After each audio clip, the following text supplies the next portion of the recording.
Good afternoon, everybody. Thank you for tuning in to G&G LinkedIn Live, but it's actually not LinkedIn Live anymore. It's live on Facebook and YouTube as well. So we're live on 3 different platforms.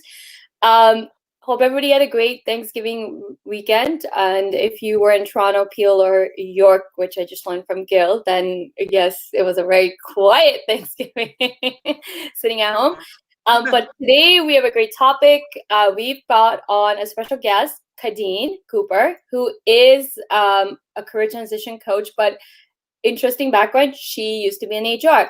So we brought it on because me and Kadeen offline were talking about some stuff, and then she brought up creating healthy boundaries. And I think it's a perfect topic to be talking on today's show, because healthy boundaries shouldn't just be about personal space, but we can also create healthy boundaries in the workspace. So we're going to talk more on individual as well as workplaces, as well how you as an individual can create those healthy boundaries, and even how managers and leadership can create those healthy boundaries in the workplace as well. So first of all, thank you, Kadeen, for joining me and Gil today. Welcome to our show.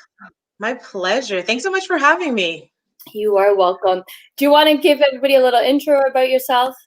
Sure. So Kadeen Cooper, as Gurpreet mentioned, HR professional with about 16 years of experience, specializing in talent acquisition, and decided to become a full-time coach. Was coaching on the side anyways, but it's something that I truly love and I'm passionate about, just seeing other people thriving and being successful in their careers and helping them with their career development. So doing it full-time now and I'm loving it. It's great. Great. So let's get in, right? Like, we only have like about 30 minutes, so let's dive into the discussion about healthy boundaries. So let's talk about it.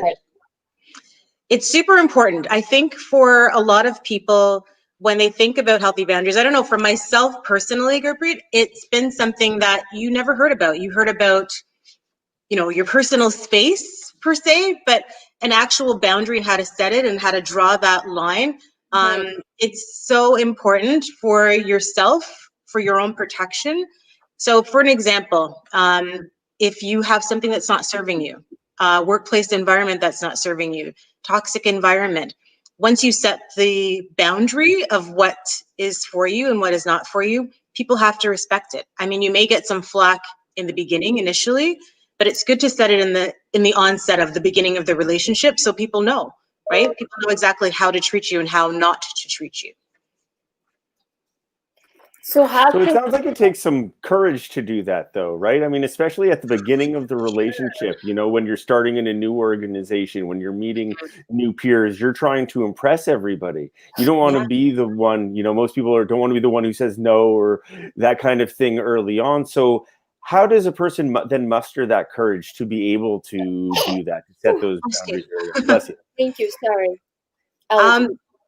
Allergies. Sure. No, Rain. I'm teasing. You know what? I didn't want to sneeze on the show because I don't want people thinking, oh my God, I'm sick and I have COVID. No. It wasn't a cough. You're okay. Yeah. Well, these days. But to go back to Gil's question, no, it's something that is super important to do in the beginning. And you're absolutely right. It does take courage. And being, who I am, being an empath and being such a giving person, someone such as myself, it was really hard to build up and muster up that courage to do it. But honestly, once you do it, Gil, it's so freeing because people will treat you how you allow them to treat you. And I always say that it's the how. So it's how you communicate it. So you're not coming off as, I don't like this, or I don't want to do this, or I'm not doing this. It's more, is there an alternative way that we can do this? I'm not comfortable working at these hours, or I'd prefer to, leave work at 5 o'clock. I'm happy to connect a little bit later on if I need to, but I do have responsibilities at the end of my workday that I need to get to. So if that's okay with you. So you're kind of asking permission, but you're actually setting the tone as to why it is as well. So I'm scheduled to work here from 9 to 5. You're going to get me 110% while I'm here. But at 5 o'clock, I do have a family or I do have other obligations that I need to get to. So it's setting the tone as to why you're doing it. I mean, you're there to work, and when you're working, that's fine. But at the end of that work day, you have another life, right? So you have kids' hockey practice or basketball practice that you've got to get to, or your own personal things, maybe you're taking a course, right? So your needs and your extracurricular activities outside of work are just as important as your 9 to 5. So it's just setting the tone of, I'm here when I'm here, but at the end of the day, I also have a life outside of being here at work. So I want to highlight something you said there because of all of these aspects of our lives outside of work. And I just want to highlight that when you don't set these boundaries, there's an opportunity cost. Because Absolutely. if you don't say no, you'll be working late and you will be working at hours where you should be, you know, attending a partner something, helping a family member do something, doing something with a kid, where you haven't said no as a result of that. And I really just, I want to highlight that. It reminds me of the idea that, you know, not making a decision is still making a decision. Still making a decision. And so not setting these boundaries is allowing somebody else to set the boundaries for you, and they might be set in a way where you're not necessarily comfortable. So I really appreciate the way you're presenting that. And to be honest, it's more stressful on you because you're feeling intimidated or fear of your job or that security and stability and the impact that it can have on you. But if you're clear in setting the right intention with the boundaries, it releases that stress off of you, right? And any good employer will understand and will appreciate, you know, a boundary that you've set for yourself, because you're going to perform 10 times more if you're, you know, if you're feeling 100% yourself, and if you feel comfortable and confident that you can share, okay, these are the timelines or these are the guidelines that I have for myself. And it's not just with work, it's personal boundaries to set even with your friends. Like, no is a full sentence, right? If you say no, you don't need to explain yourself as to why you're saying no for X, Y, and Z. It's just no. That's it. So now, you know, I want to dive a little bit deeper into this. You know, we're talking about healthy boundaries, which is great. Mm-hmm. How does one do that? Because a lot of people are in roles that are demanding. I know a lot of people that are working like around the clock, and some people are supporting different time zones. Right? True. I have a few people that are in my circle, my friends and family, Mm-hmm. that are supporting different time zones. And you're expected to navigate through this, right? Different time zones. You can be in one and the other locations in a different time zone. So how do you create? I think a lot of people don't know how to create it and how to implement it. It's one thing to say no, Yes. but how do we create boundaries, implement them, and then sustain them? So I love what you said. That's the key right there. It's sustaining them, right? It's setting it. Coming across as you're too difficult. Oh, we want someone that's flexible, because nowadays it's like every company out there wants people that are flexible, can work long hours. Yep. Yeah. So how can one create these boundaries and still be seen as flexible? So great question. And I can speak to it because I too have been in a global corporate role where I was serving, you know, multiple time zones. But it's knowing, because at the end of the day, if you're no good to you, you're no good to anybody.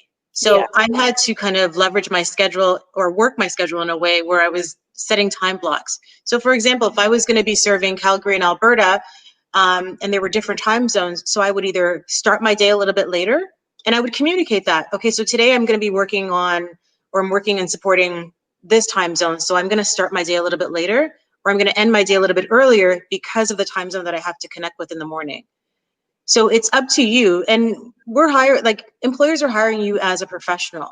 So they have to trust that you're going to be doing the job. So whatever it takes for you to do the job and being flexible and agile. So I'm willing to service these areas, but here is how I suggest that we do it so they can get the best of me, right? So starting your day a little bit later or starting your day a little bit earlier and ending earlier, right? So it's just being flexible and agile, but communicating that this is what you're doing and this is why you're doing it.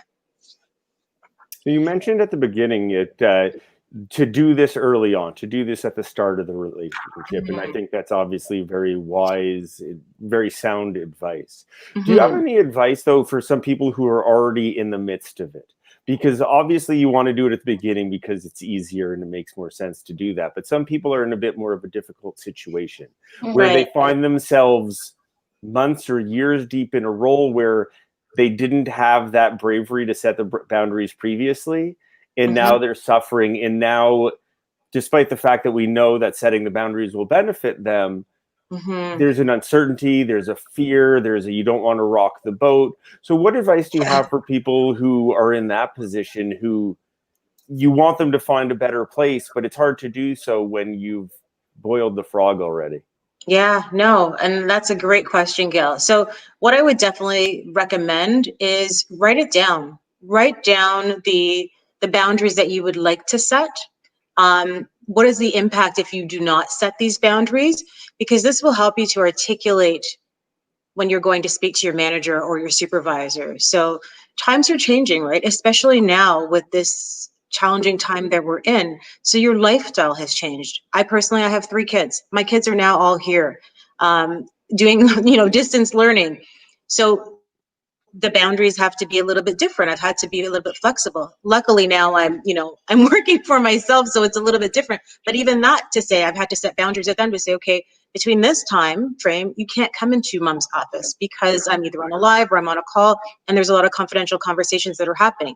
But in terms of setting those boundaries with the employer, I think if you write them down and you kind of weigh the pros and the cons, you'll find that there is more pros into your benefit of articulating and giving them insights as to why you need to set these boundaries.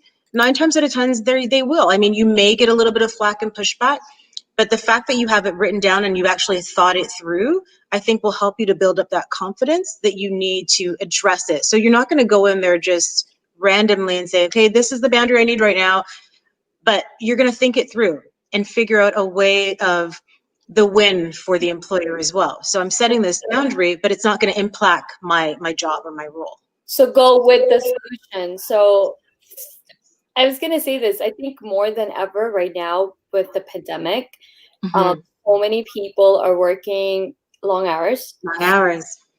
People have kids. So you're juggling kids, online learning, schools, and then a full-time job. So now more than ever, I think setting these boundaries is very, very healthy. And I like what you said, like, I think a lot of people sometimes don't think it out themselves first and then come up with a solution. So when you do go speak to your manager, you're addressing it, setting the boundaries, but you came up with the solution. Like, here's what I'm proposing. So you kind of like, you're not going into your manager saying, oh, I can't do this and X, Y, and Z, but you're going in there like a true professional and saying, here's my situation, here's what I'm proposing, here's the solution I've come up with. Exactly. What do you think? And have that dialogue conversation. So in the end of the day, they can give their input, you can give your input, and then maybe there's a win-win scenario for both parties involved.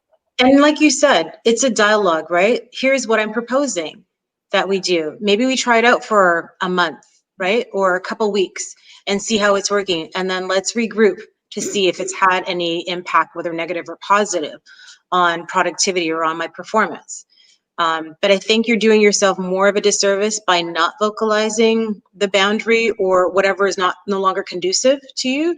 And like you said, a lot of individuals now, I have clients that are telling me they're working through their lunch hours and through their breaks. And I'm like, okay, you need to stop that, because you're not going to be as productive, right? And you're going to start to resent your job because you're giving so much of yourself and of your time. So breaks are important, whether you're working from home or not. Breaks are super important. It helps you to kind of rejuvenate yourself, right? And just to realign and just change your shift or your focus for a minute and then come back to it with a fresh set of eyes. So super important to set boundaries for yourself, whether in personal or in your work environment. I think it's important to also have that dialogue conversation. I remember 2 roles that I was in, both of them were manager. My first manager role, I was working a 24-hour environment. So there's 2 shifts. And I didn't think it was fair for the night crew, it was at Paul Center, for them to stick around just if they needed to speak with me. Because I was I had another assistant. So I didn't think it was fair. So what I did, I started rotating my time so that it was equally distributed between 3 shifts, But I communicated that with my boss, and I'm like, well, it's a 24-hour. I'm in a 24-hour facility. I think it's important that I'm accessible to every shift, not just the morning and afternoon, and the night one is kind of like left on their own. I'm not saying that I want to do the night shift, but just kind of like, okay, maybe I do. One day I do work a long, start late, but I stay until like 12, 1, 2, so they have access to me. Or I come in early 2 hours before they get up at 8. I show up at 7 or 6, but then it's an expectation that I'm not going to work all the way till 5, 6 at night. I'm going to rotate my time, and that worked out great. And then I had another job where I was supporting 2-shift operation. Then I did the same dialect because we ramped up. So this is a unique organization because the ramping up always happened during winter time. That's our busy season. And then we hire like 60, 70 seasonal workers. And then we used to add second shift because of it. So then again, I was like, okay, to my boss, so this is like midway into my role. When this happened, I said, okay, I'm gonna rotate my hours. I'm not gonna come at 6 in the morning to start the day with the one shift, because it makes no sense when there's a second shift. And usually I feel like when you don't do this, then the afternoon shift just feels like the office people or me being in HR didn't care about the afternoon shift. And my boss had no issues with my director, who I had a dotted line into. He goes, okay, he goes, I don't care. As long as the work is done, I don't care when you come, when you go.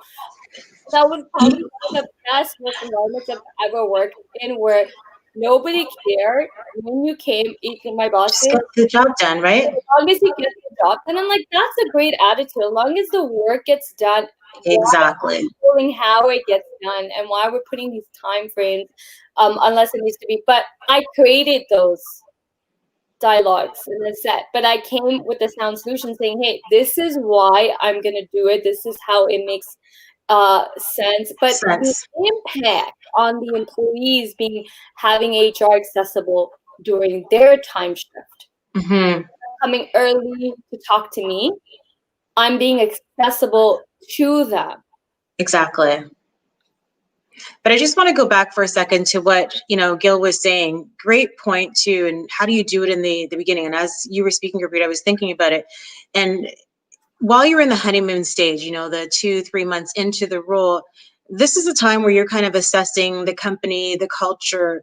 So you may not need to set those boundaries at the beginning. And I agree, it's tough in the beginning. But once you've kind of been established in the role, 2 or 3 months, and you're seeing, okay, what is working and what is not working, that's probably the best time to say, okay, now I've been here for 2-3 months, and I've assessed the lay of the land and my role, and here's what I'm thinking, here's what I'm proposing, that if any boundaries need to be set, that's a good way to kind of segue into the conversation. If you're not comfortable in doing it right at the beginning, wait maybe a month or 2 months after you've kind of been a little bit more adjusted and settled in the role, and then go to your manager or supervisor and say, here's what I've noticed.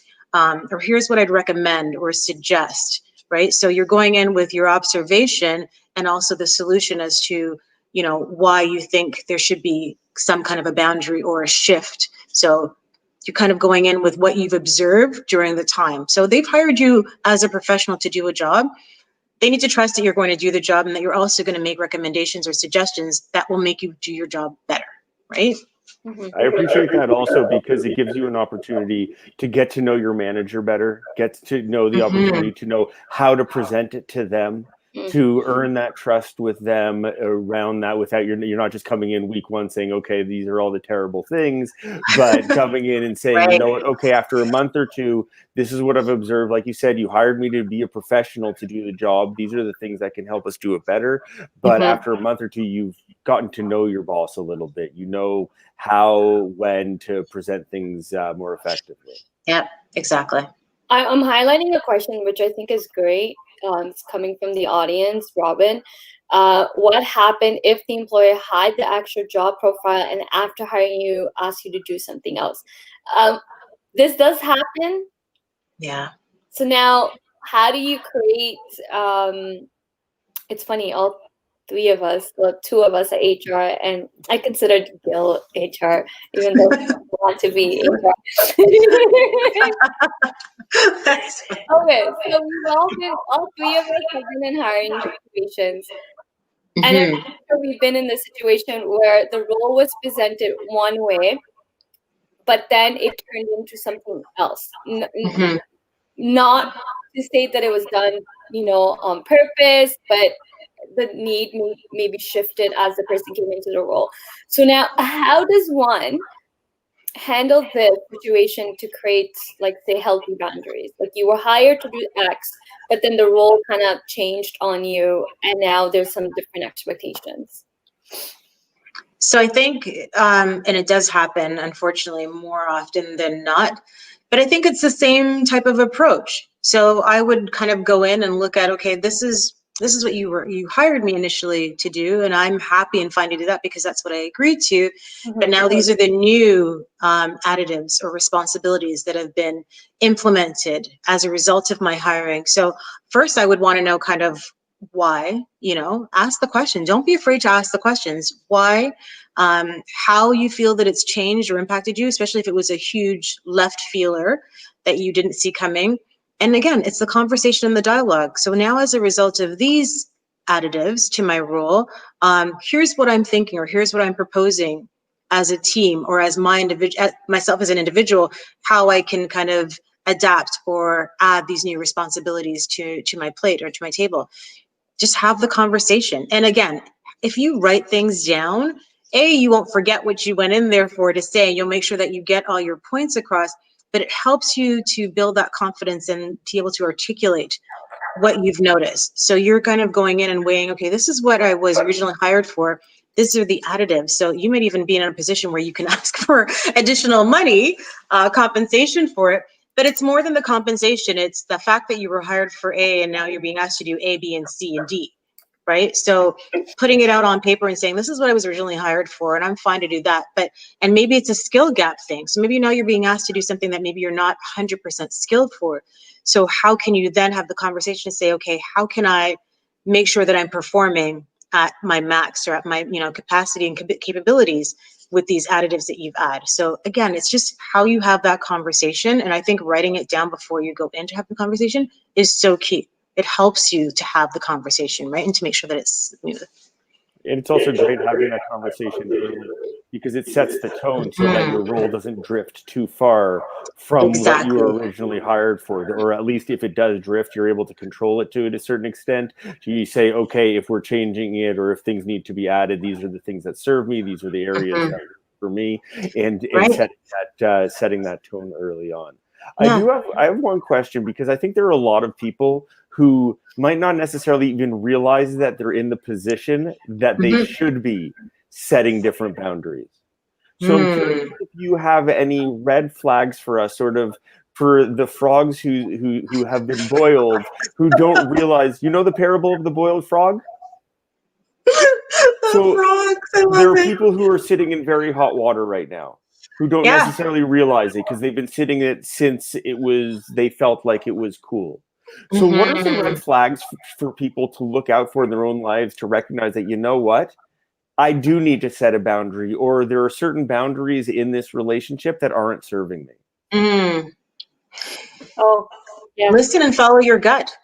If something doesn't feel right with you, we all know within ourselves what's good and what's not good for us, right?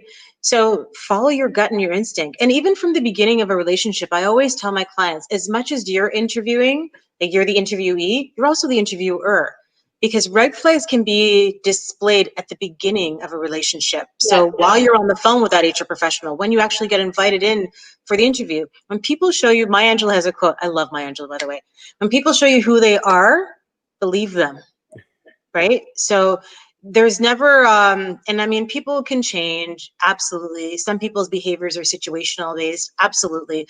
But at the same time and token, follow your gut instinct. When there is a red flag, kind of try to address it right away and nip it in the bud. Don't let it go off and fester within you. If you think for a second, if you I don't like the way that person spoke to me, or I don't like the way they dumped these papers on my desk, and address it right away. Even if you have to take a moment to step back and figure out, okay, how do I speak to this person about this, what they did or what they said?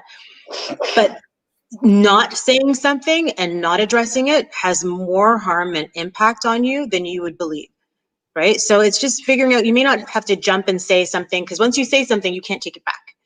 So that's why I'm recommending, even if you just take a step back and say, you know what, that didn't feel right. Or I left that meeting and it left me feeling kind of on edge or uneasy.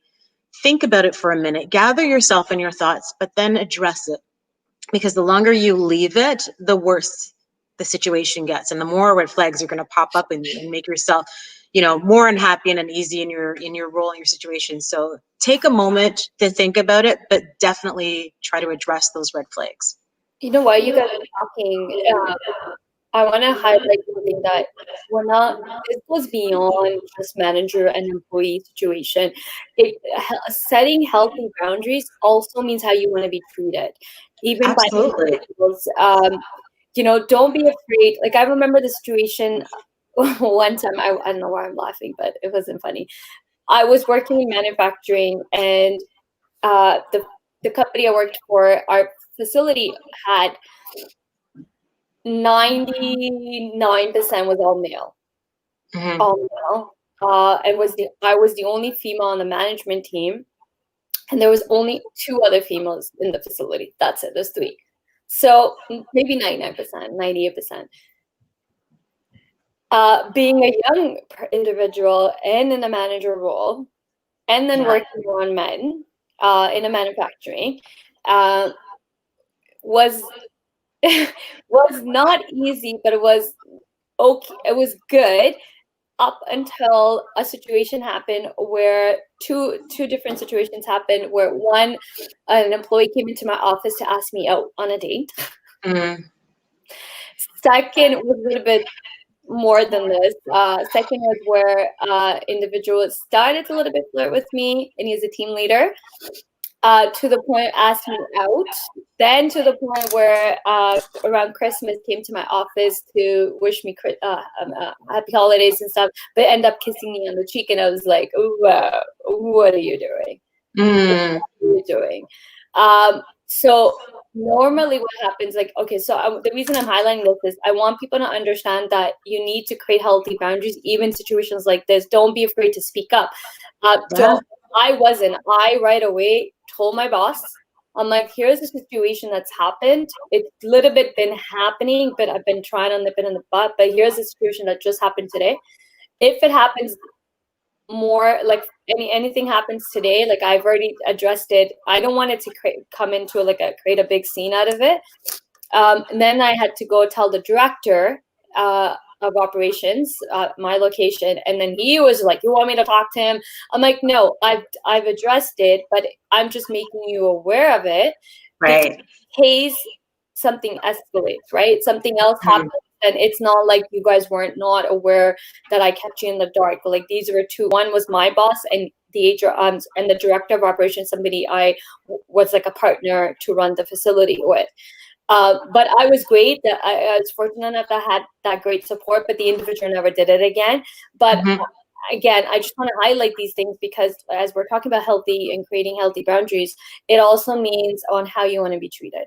Even if there's inappropriate jokes happening in the workplace, don't be afraid to speak up. So many times, say, I'm not cool with that, or what you said made me feel.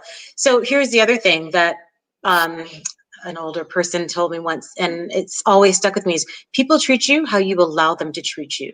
So if you don't address something, and listen to your gut instinct, listen to your feeling. When someone speaks to you a certain way, how does it make you feel?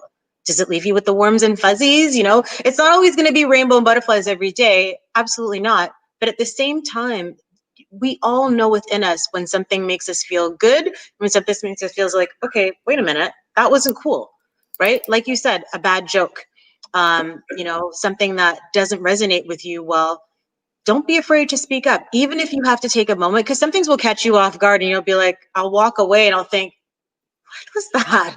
Or I can't believe that they just did that or they just said that.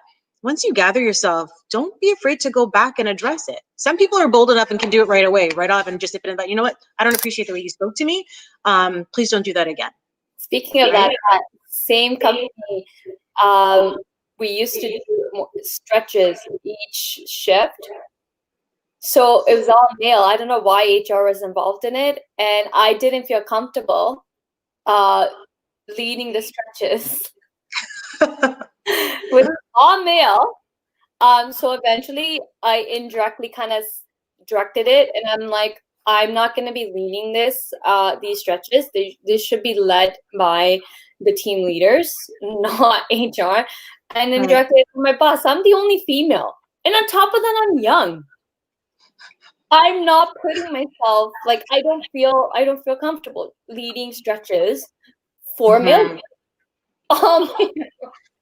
But good for you for addressing that and for saying that. And that's why I say so many times we just need to listen to ourselves, because the answers are all within you. When you don't feel right about a situation, you need to voice it. It's not being selfish, it's being self-full. It's practicing self-care and taking care of yourself in the long run.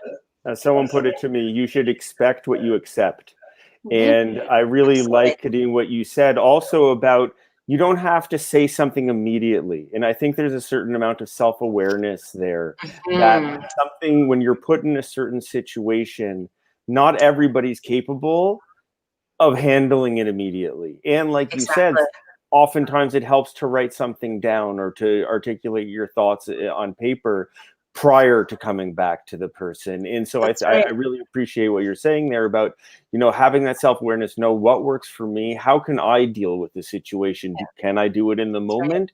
I'm a pretty emotional person. I often need a little bit of calming down before I can deal with a situation like that. Yeah, but I just want to thank you so much for coming and joining us. I really appreciate it. It's been an awesome show. It's been just really, really important, valuable information. I think, like Gurpreet said, this isn't just about managers. This is about everyone. I mean, this is true for family members. This is true for, people on the street. The reality is that people will treat you the way you let them treat you.